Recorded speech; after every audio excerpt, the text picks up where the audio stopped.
તમે ગુરુ હરિદર્શન જોતા હશો, જોતા હો ત્યારે એ પણ જોતા હશો કે બાપાની સાથે પૂજામાં એક સેવક સંત આવે છે, પણ પછી બાપાને પ્રસાદીનું જળ કરે ને લેવા માટે બીજો આવે, બીજે દિવસે વળી બીજો આવે, દરરોજ નવો બદલાઈ જાય છે. એક સેવક પૂજામાં એકના એક છે, પણ પૂજાની અંદર પૂજાનો પ્રસાદ લઈને બીજો આવે, વળી જળ લઈને બીજો આવે, ઠાકોરજી લઈને પછી ત્રીજો જાય. તમે જોશો ને તો તમને લાગશે કેટલા બધા સંતો ક્યાંથી કાઢે નવા નવા. દરરોજ એ સંતો જે આવે છે ને એને એક સ્મૃતિ રહે કે મને પણ બાપાની સાથે આવી એક સેવાનો લાભ મળ્યો. તો શું વાત કરતો એમાંથી આમાં જતો રહ્યો. પૂજામાં એક જ સેવક રહે, ટીસ્યુ પેપરની વાત કરતો હતો. તો જો એક દિવસે એક ટીસ્યુ પેપર વપરાય, એટલે 3 દિવસે એક ટીસ્યુ પેપર વપરાય છે. કેટલા દિવસે? 3 દિવસે એક ટીસ્યુ પેપર વપરાય છે. 3 દિવસ સુધી એકનું એક જ ટીસ્યુ પેપર આવે. અને એ ટીસ્યુ પેપર એક, પછી મેં તારીખ લખી, તારીખ 11/10/2015. એ ટીસ્યુ મેં વાપર્યું નહીં, પછી મેં લઈ લીધું અને મારી વસબલામાં રાખ્યું. મેં એટલા માટે રાખ્યું કે મને પણ આવું, હું મારા હાથે તો ન જ કરું, અને કોક કરતો અને મારાથી કહી શકાય એવું હોય તો એમાં પણ હું એને સમજાવું. આજે કેટલી મોટી સેવા થઈ ગઈ ડૉક્ટર સ્વામીની, મારી નહીં. ડૉક્ટર સ્વામીએ આવું કર્યું અને એની આ મેં વાત તમને કરી. હવે તમે જો આ પ્રમાણે કરશો તો કેટલી સેવા થશે. એ સેવા કોની કહેવાશે? ડૉક્ટર સ્વામીની કહેવાય. ડૉક્ટર સ્વામી ક્યાંથી શીખ્યા? મંદિરમાંથી. મંદિર શું શીખવે છે? તો આવું તો કેટલું બધું શીખવે છે. મહંત સ્વામી મહારાજ પણ એટલું જ કરે છે. આવવું જ. હા સોરી, હું વાત પ્રમુખ સ્વામી મહારાજ કરતો હતો. પ્રમુખ સ્વામી મહારાજ આવું ટીસ્યુ પેપર વાપરતા હોય તો અમને સંતોને વારા હતા. એકવાર મારો વારો હતો, પહેલી વાર બાપાએ લેન્સ શરૂ કર્યા ને ત્યારે મારો વારો આવ્યો અને મારે એમને ટીસ્યુ પેપર આપવા જવાનું હતું. સેવક સંતોએ મને કહ્યું કે એક સાથે એક જ ટીસ્યુ પેપર લઈ જજે, 2 આવશે ને તો બાપા પાછું આપશે તને એક, અને રાજી પણ નહીં થાય. એટલે એમણે કયા પ્રમાણે ટીસ્યુ પેપર હોય એમાંથી આમ બરાબર પેલું કરીને હું એક જ લઈ ગયો હતો. મને ચમત્કાર બતાવવા માટે હોય કે જે હોય તે. મેં જેવું એમને ટીસ્યુ પેપર આમ આપ્યું તો મને કે લે 2 છે, એક પાછું લઈ લે.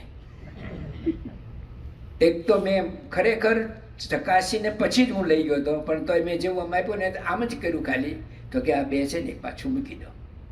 પ્રમુખ સ્વામીજી મહારાજ પણ એકની જરૂર હોય તો એક જ વાપરતા.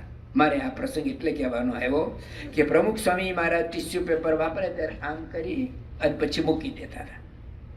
આવી રીતે ટીસ્યુ પેપર મૂકી દે અને પછી સાંજે જ્યારે વાપરવાનું આવે, લેન્સ કાઢે ત્યારે પાછું એ ટીસ્યુ પેપર આવે. એટલે સેવકોને થયું કે આ તો ખરાબ નહીં, હાલે ખોટું કહેવાય. આ ટીસ્યુ યુઝ થયેલું ન વપરાય. પણ આપણું જો એવી રીતે માને તો પ્રમુખ સ્વામી શાના? એ બીજી બધી બાબતમાં આપણું માને, પણ આવી બાબતમાં ના માને. એટલે 2-3 વાર સેવકોએ કહ્યું, સ્વામી ન માન્યા. પછી સેવકોએ ડૉક્ટરને કહ્યું કે ડૉક્ટર સાહેબ તમારી દૃષ્ટિએ સ્વામી, અહીંના ડૉક્ટરને પૂછો, આ બેઠા જો ભાલચંદ્રભાઈ, અહીંનાને પૂછો તમે. અહીંયા તો શું, પણ ભારતના નહીં પૂછો ને તો, અને આવા મોટા સંત માટે તો. એટલે એમણે કહ્યું બાપા આપ તો વપરાય. બાપા કહે પણ આમાં ક્યાં ટીસ્યુ બગડી જાય છે? અહીંયા જે હું વાપરું એટલું આમ કરું, એમાં અહીંયા જો બાકીનું તો ડૉક્ટરો પછી સમજાવ્યું કે સ્વામી આ યુઝ એન્ડ થ્રો કહેવાય. એકવાર ટીસ્યુ વાપરેલું પછી વપરાય નહીં. અહીંયા આગળ જે કંઈ જમ્સ હોય ને એને બધાને ઇફેક્ટ કરે. બહુ સમજાવ્યું. પછી કીધું હાઇજેનિકની દ્રષ્ટિએ અમારી મેડિકલની રીત પ્રમાણે તમારે આ ટીસ્યુ રીયુઝ કરાય નહીં. આજે વાપરું પછી હાજે ફરી વાપરો તો વપરાય નહીં. ત્યારે પછી પ્રમુખ સ્વામી મહારાજે કહ્યું કે સારું, એક દિવસમાં એક, નહીંતર એક દિવસમાં આવું ટીસ્યુ પેપર હોય, અહીંયા વાપરવું, પછી બીજે દિવસે અહીંયા, ત્રીજે દિવસે અહીંયા અને ચોથે દિવસે અહીંયા.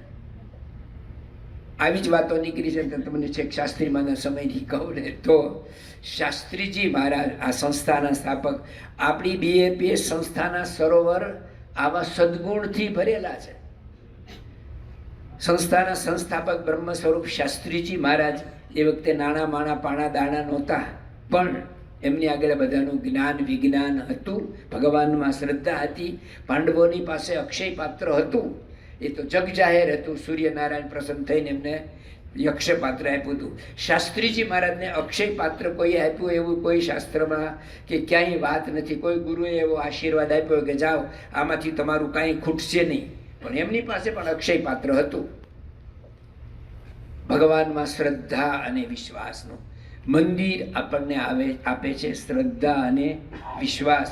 શ્રદ્ધા અને વિશ્વાસ આવે તો બધું જ આવી ગયું. જીવન શ્વાસથી ટકે છે, એટલે આપણું શરીર શ્વાસથી ટકે છે અને જીવન વિશ્વાસથી ટકે છે. શાસ્ત્રીજી મહારાજના સમયની અંદર તેઓ મોટી ઉંમરે એમને વાની તકલીફ, પગની તકલીફ હતી, એટલે કે ફરતો વા છે એવું ડૉક્ટરોએ નિદાન કર્યું. તો ફરતો વા હોય તો શું, અમુક પ્રકારનું ઔષધ લેતા હતા. એમાં ચાટણ એટલે કે કંઈક એવું હોય જે ચૂર્ણ, એને ઘી કે મધની અંદર લઈને આમ ચાટવાનું હોય. તો આમ ચાટવાનું હોય તો સામાન્ય રીતે આવું જે ચાટણ હોય તો આપણી હથેળીમાં જ ઘી કે મધના ટીપા લેવાના હોય અને એમાં દવા નાખીને આમ કરી દેવાનું, આપણે જેમ ચંદનનું તિલક કરવા કરીને એવું. એટલે પછી આ ચટાઈ જાય અને ચાટવાનું બાકી રહે ને તો ભગવાને એક બહુ સરસ આપણને સ્વચ્છતાનું સાધન આપ્યું છે, કમ્પ્લીટ સાફ થઈ જાય. પણ આવા મોટા સંત હોય એ હથેળીમાં આવું કરે ને બધાની હાજરીમાં, આ તો હું તમને ઘરની સભા એટલે આવું કરું, આવું સભામાં ન કરાય.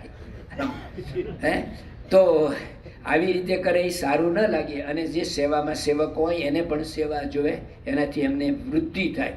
એટલે આના કરતાં નાની એક ઢાંકણું સ્ટીલની ડબ્બી હોય એની અંદર વૈદ્યે કહેલું કે 5 ટીપા ઘી લેવાનું અને 5 ટીપા ઘી લઈ અને પછી એમાં જે ઔષધ લેવાનું હતું એ ચાટણ તૈયાર કરવાનું. એટલે સેવક સંતે આમ ઘી નાખતા હતા. હવે 5 ટીપા, અત્યારે તો બધી વ્યવસ્થા 5 એટલે 5 જ પડે, બોલો. એ વખતે કંઈ એવું તો હતું નહીં, સંસ્થા જ સમૃદ્ધ નહોતી. મને એમ નથી લાગતું કે સ્ટીલની ચમચીને વાટકી ત્યારે હોય. હું સાધુ થયો ત્યાં સુધી એમાં મંદિરમાં સ્ટીલના વાસણ નહોતા. સ્ટીલ તો પછી જ આવ્યું. તો આજથી 55 વર્ષ પહેલાં સ્ટીલ બધી જગ્યાએ બધાના ઘરમાં નહોતું. જર્મન સિલ્વર કોક જગ્યાએ હતું, બાકી તો તાંબા પિત્તળના વાસણ હતા. તો આવું તો હોય નહીં. એટલે જે કંઈ ઢાંકણી બધું હશે એમાં આમ લીધા ને તો ઘી નાખ્યું તો 5 ને બદલે 7 કે 8 ટીપા, કદાચ 10 ટીપા પડ્યું હશે. હવે કેવી રીતે કાઢવું કહો? તમારા આમાં કોઈને કાઢતા આવડે યુક્તિ હોય મને કહેજો, તો હું ફરી કોઈ પ્રસંગ કહું ત્યારે કે આવી રીતે કઢાય. એટલે પહેલાં સંતે વિચાર્યું કે આમાં મારાથી ભૂલ થઈ છે, વધારે પડી ગયું છે, પણ એની અંદર જેટલી દવા તો માપવાની લેવાની હોય એટલી લેવાય, એવું ન કરાય દવા ડબલ નાખી દો. એટલે દવા જે હતી એટલી નાખી અને ચૂર્ણ કરીને આપતા હતા ને તો શાસ્ત્રીમાંને કહ્યું કે ઉભા રહો, આ ઘી વધારે છે થોડું કાઢી લો. એટલે સંત આળસુ નહોતા, પણ એને થયું કે 5 ટીપા ઘી વધારે જાય તો એમાં કંઈ ફરક નહીં થાય, એમાં સાઈડ ઇફેક્ટની રિએક્શન નહીં આવે. કદાચ દવા ડબલ ડોઝ જાય ને તો કંઈ થાય, પણ ઘી થોડુંક વધારે થાય તો કંઈ થશે નહીં એવું મનમાં વિચારી અને સેવે કહ્યું સ્વામી થોડું 2 ટીપા વધારે ઘી છે, એમાં શું? તો શાસ્ત્રીમાં કહ્યું કે વૈદ્યે એવું કીધું છે 5 ટીપા લેવાના, એટલે મારે 5 જ લેવાય. 5ની મને જરૂર છે એવું કીધું તો મારાથી 5 જ લેવાય. અને પછી શાસ્ત્રીજી મહારાજ એવું બોલ્યા કે ખોટો બગાડ ન કરાય. સમજ્યા? આમાં ખબર પડે છે હું બોલ્યો? આ સમજણ પડે ને? બધા આંખો ખુલ્લી રાખીને બેઠા, સરસ મજા આવે બધાને. ખોટો બગાડ કરાય નહીં એવું આપણા ગુરુ બોલ્યા કે ખોટો બગાડ કરાય નહીં. તો કે સ્વામી આમાં ક્યાં બગાડ છે? તો કે મારા માટે આટલું વધારે વપરાયું એટલે મેં બગાડ કર્યો કહેવાય. તો એ સંતે ત્યારે અત્યારે છે એવી વ્યવસ્થા નહોતી. સ્વામી દવા લેતા હતા એ રસોડા વિભાગમાં જ બેઠા હતા શાસ્ત્રીજીમાં અટલાદરામાં. એટલે રસોડાની અંદર જે કંઈ રસોઈ બની હોય, સમૈયાનો દિવસ હતો પૂનમ, ત્યારે તો 150 જેટલા ભક્તો 200 જેટલા આવે તો 2000 કે 20,000 આવ્યા એવું લાગતું હતું. એટલે એ લોકોના માટે રસોઈ માટે શીરો બનાવ્યો હતો. શીરો બનાવવાનું જે વાસણ હોય તવો, કડાયું કહેવાય, તવો નહીં કડાયું. તો સામાન્ય રીતે શીરો જ્યારે બની જાય ને ત્યારે તમે આમ એક હાથે સાવ આમ ફેરવો ને તો આખો શીરો ફરે. તાવેથા નહીં ન ચોટે ને તવ્યા નહીં ન ચોટે, કડાઈ નહીં ન ચોટે, એટલે સમજવું કે શીરો સરસ થઈ ગયો. શીરો કાઢી લીધો પછી એ જે કડાયું હતું ને અહીંયા પડ્યું હતું ને, તો કડાયામાં જે ઘી સાઈડ ઉપર જે ગયું હોય ને એની નાની લકીર કહેવાય. એટલે કે થોડુંક ઘીના સામાન્ય કણ આમ ભેગા થયેલા હતા. એટલે આ સંતે કહ્યું જો સ્વામી આ કડાયું, એ કડાયું ઉટકવા માટે મૂકી દીધું હતું. કડાયું ઉટકવા માટે મૂકી દીધું કે જો સ્વામી આમાં કેટલું ઘી ચોટ્યું છે. એ બગાડશે કે આ બગાડશે. એટલે એને આળસ કે આર્ગ્યુમેન્ટ નહોતી કરવાની, પણ એને કીધું સ્વામી આપ આ જમી જાવ, આપ જે વાપરો એ બગાડ ન કહેવાય. એનું જે ઢોરનું દૂધ, દહીં, વચનામૃત, વધારો પ્રકારનું 7મું, એનું પણ કલ્યાણ થાય એવી રીતે વાત કરી તો પણ શાસ્ત્રીમાં કે નહીં. પછી ઓલું કડાયું બતાવ્યું તો સ્વામી આમ બોલ્યા, એ મારા માથે નહીં, એ મારા માથે નથી. પણ એનો અર્થ એવો કે જેને જેમ કરવું એમ કરે એવું નહીં. બીજે જ દિવસે રસોઈયા સંત હોય કે જે રસોઈયા હતા ને એને કહ્યું કે આવતીકાલથી જેમાં તમે રસોઈ બનાવો આવું કંઈ મિષ્ટાન બનાવ્યું હોય અને એ વાસણ ઉટકવા મૂકો એના પહેલાં, વાસણને બારે ઉટકવાની ચોકડીમાં મૂકો એના પહેલાં, બપોરનું હોય તો સાંજે ભાખરી કે રોટલી કંઈ કરવાનું હોય તો એનો થોડોક લોટ લઈ અને એમાં નાખી લઈ લેવાનું, જેથી એને મોણ થઈ ગયું કહેવાય.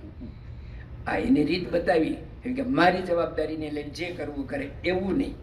એ પણ એને જ્ઞાન ભાન આપવાનું આપ્યું. અને એમ કરતાં પણ માનો કે કોઈએ ન કર્યું ને તો એનો અભાવ નહીં લેવાનો, ભાવ ફેર નહીં કરવાનો, એની વિશે એવો ને એવો ભાવ. એમણે પોતાનું કર્તવ્ય પૂરું બજાવી દીધું કહેવાય. શાસ્ત્રીજી મહારાજ પોતાના સમયની અંદર એક આવો એક ટીપું ઘીનો પણ ખોટો બગાડ કરતા નહીં. શાસ્ત્રીજી મહારાજ વિચરણ કરીને મંદિરમાં પ્રવેશ કર્યા. અટલાદરાના ત્રીજો 2 પ્રસંગને હજી એક ત્રીજો કહી દઉં. શાસ્ત્રીજી મહારાજ અટલાદરા મંદિરની અંદર પ્રવેશ કર્યા. મંદિરની અંદર પ્રવેશ કર્યો તો ત્યારે ભારતની અંદર 2 પ્રકારના નળિયા વપરાય, એક દેશી અને બીજા વિલાયતી નળિયા કહેવાય. વિલાયતી નળિયા થોડા વધારે ટકાય, થોડા મોટા હોય, દેશી નળિયા નાના હોય. તો એ મંદિરમાં દેશી નળિયા હતા, જે એક્સ્ટ્રા નળિયા હશે એ કાઢી નાખ્યા હશે. તો મંદિરની બારે જે દરવાજો હતો ને ત્યાં એક ખાડો હતો, ત્યાં નાખેલા ને પડ્યા હતા બધા, એટલે કે નાખી દેવાના. જતા આવતા વાહનો આવે તો ભૂકો ધૂળ થઈ જાય. શાસ્ત્રીજી મહારાજ મંદિર બારે હતા ને આવ્યા મંદિરમાં ને આવું જોયું તો ત્યાં ઊભા રહી ગયા. હવે તો મંદિર તો આવી ગયું, ત્યાં ઊભા રહી ગયા. ઊભા રહ્યા એટલે બીજા બધા જે દૂર ઊભા હતા નજીક આવ્યા દર્શન કરવા. સ્વામી કે ચાલો બધા આ ઉપાડો. નળિયાના ટુકડા હતા એ. તો કે સ્વામી આ તો ફેંકી દીધા, આને કંઈ કામમાં નહીં આવે. આમાંથી એક કઈ નળિયું ઉપર કોઈ નળિયામાં કામમાં આવે એવું છે એની, નાના નાના ટુકડા છે. તો શાસ્ત્રીમાં કે અહીંયા ભલે કામમાં નહીં આવે પણ મને કામમાં આવશે. શું કામમાં આવશે? કે મંદિરમાં 2-3 જે ખાડા પડ્યા છે ને એમાં આ બુરવાદમાં કામમાં આવશે. ત્યાંથી નળિયા લઈ લીધા. આટલો પણ ક્યાંય દુરુપયોગ કરતા નહીં.